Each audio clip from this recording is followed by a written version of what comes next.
армысыздар, менің каналыма қош келдіңіздер.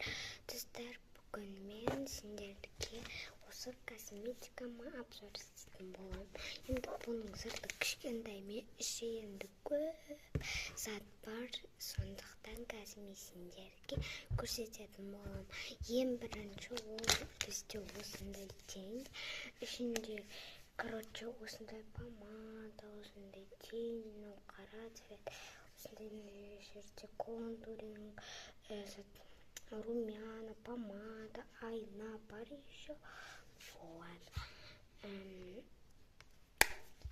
Енді хайлайтер жоқ, сондықтан бірақ бәрібір. Келесі ол бізде осындай детский крем, еще бұл киви, короче, исімен. Вот, бетке жағатын. Мен бұны мамадан короче сұрап алдым. Негізі маманың емес, сатып алдым.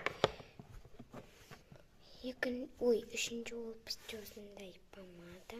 Бұның қазір екінші түрі бар. Бұл просто жылтырлататын түрі. Міне екінші помадасы осындай. Міне момент атыр. Фотосы екеуі бірге жүреді. Бір коробкадан бір заттан шыққан. Келесі ол бізде осындай туш.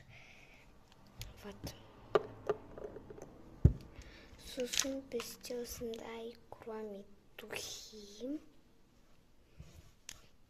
Иісі прям күшті, маған қатты ұнайды. Сосын ол бізде осындай екі бетке себетін спрей. Содан кейін барып осындай тоже жылтырлататын помаданың аяғында осындай брелок бар.